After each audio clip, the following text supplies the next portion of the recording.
grab some tea or something warm to drink, or if you're making something, you can also pick your craft, and let's chat for a bit.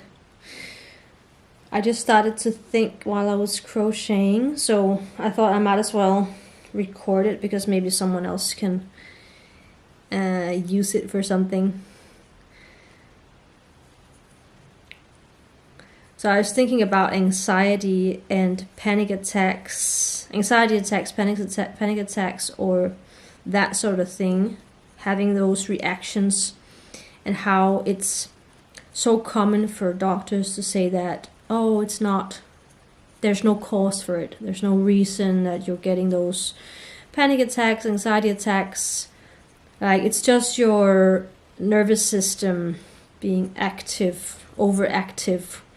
It's just your sympathetic nervous system being active. So it's just your fight and flight response, your fear response, that is active in a situation where there's no need to be anxious. So it's completely irrational. That is the consensus when you're talking to mental health professionals, most of them actually. But my belief and what I've started to realize is that there is a reason for it to be there. If you're someone who is struggling with anxiety, there is a reason for it. There is a reason why it's there. There's a reason why you feel so anxious in certain situations. There is a reason behind it. It's not random.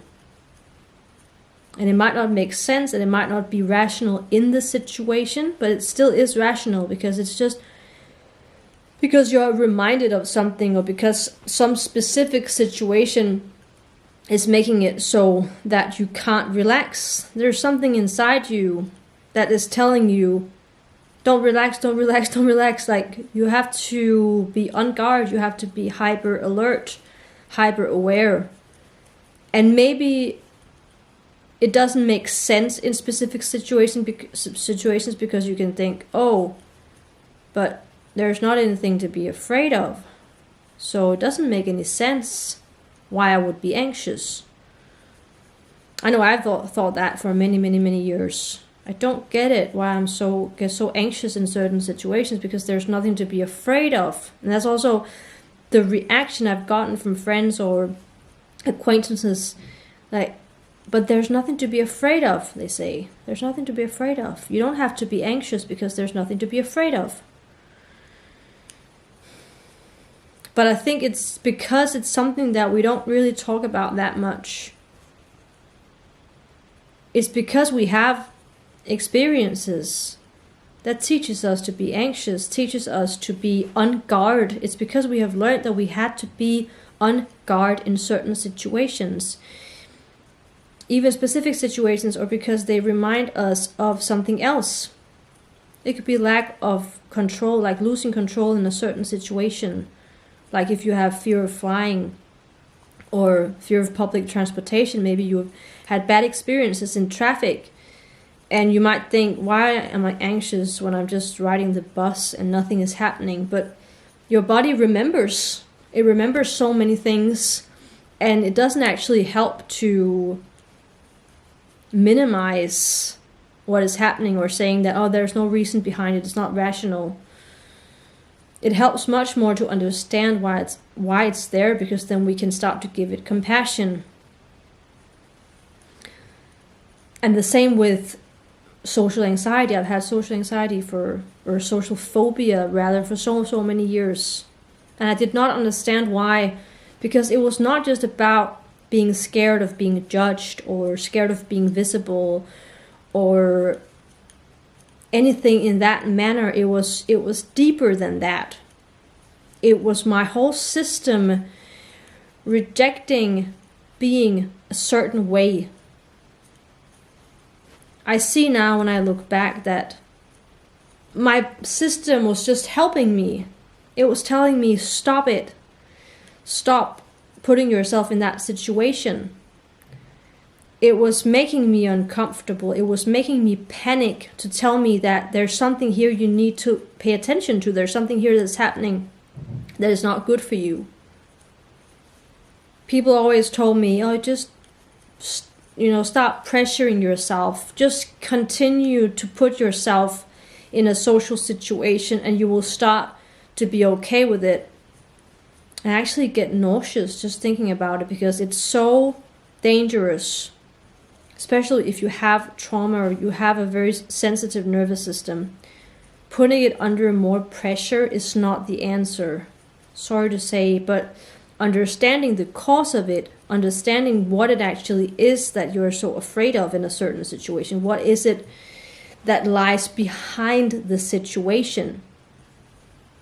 It's not fear of flying, it's fear of losing control, or it's not fear of social interactions, but it's fear because you realize that you only know how to be a certain way, and you get anxious because your system, your heart, your soul, your mind doesn't want you to exist as this kind of person. For me, that was a people pleaser, someone who forced myself to keep eye contact with people, even though I actually didn't like to keep eye contact that much, or forced myself to be very engaged and very interested in other people and be very on all the time, when I really just wanted to relax and take it easy and just exist with other people. I got so anxious because I had to fulfill a role that I was not meant to fulfill, but I was so used to fulfilling that role since childhood, so I didn't know how to do it any other way. So now I can actually thank myself for avoiding people for so many years. Now I can finally see that, okay, there was a reason for that.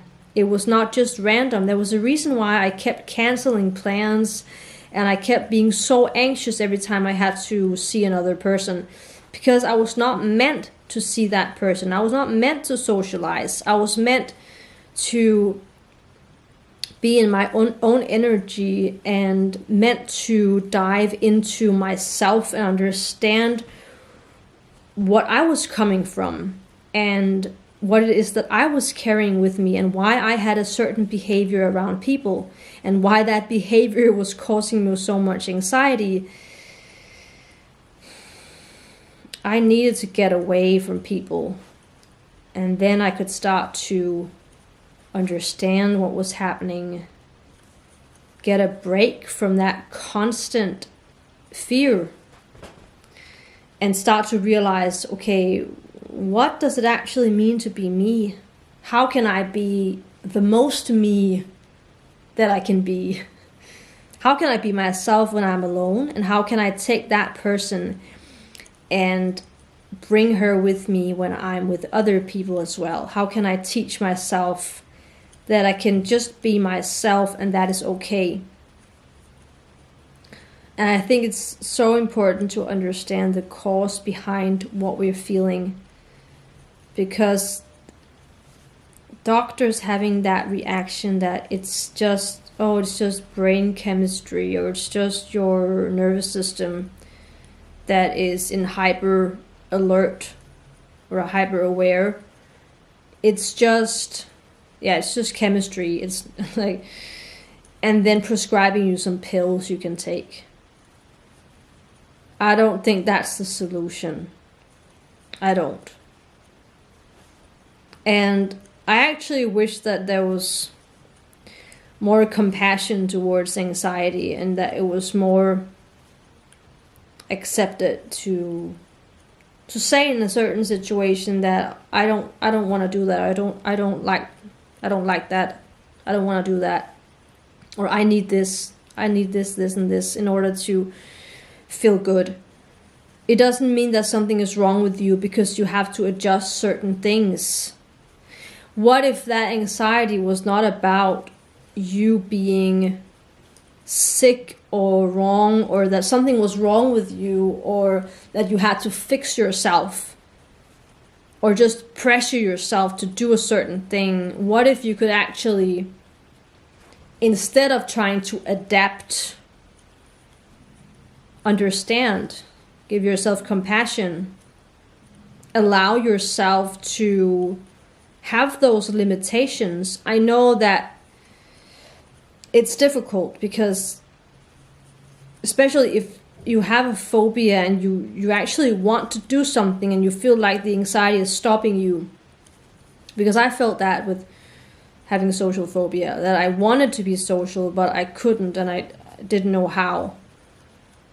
Didn't know how to do it and feel good about it, but I had the need for it. So that's the difficult thing, when you're anxious about something, but you feel the need to do it. And then you do it while you're scared, and you don't feel less scared, you just continue to feel scared, and it never goes away. That's the worst feeling.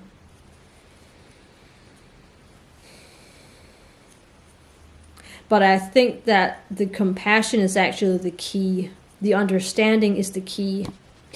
And this is a giant yarn pole. Understanding and compassion, that is so important. Because I think that the more we try and pressure ourselves to be something or to do something that gives us anxiety, that doesn't necessarily stop the anxiety, doesn't necessarily make the anxiety go away, but doing it while also having compassion for yourself, also having an understanding in a certain situation, knowing that, okay, I feel anxious now because this and this and this, and it's okay to feel anxious in this situation. I allow myself to feel it. I think that is much different than forcing oneself to do certain things, either because you feel you have to or because you want to. You force yourself to do it and you expect yourself to not be anxious about it. Instead of having that warmth towards yourself and seeing your inner child and telling yourself that it's okay that you feel scared, it's okay to be scared in this situation. Why do we expect ourselves to go through life and not be scared? That's what I'm thinking. I mean, it's so normal to feel like that. I think that everyone feels anxious at one point or multiple points in their life. It's not a sick thing. It's not an unnatural thing. It's actually really, really human.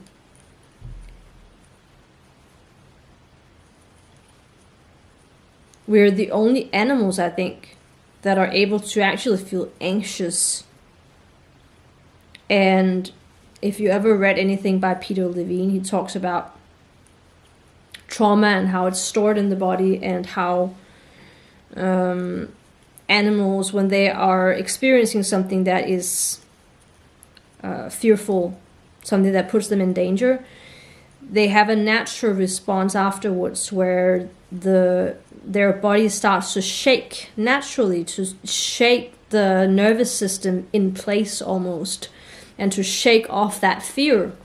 But with humans, we typically start to overthink, or we start to try and control it or shut it down, when in reality we should also be shaking the body when something dangerous has happened to us afterwards, to regulate our nervous system. And I know for me that shaking the body has actually been really, really helpful to release that anxiety or fear in general. Yeah, but I think I just wanted to make this video and remind those who struggle with anxiety that it's human and it's okay to do things and be anxious about it. And there is actually a reason behind it. And when you start to see that and understand that and have that compassion for yourself instead of judge yourself for it, then it can start to lift.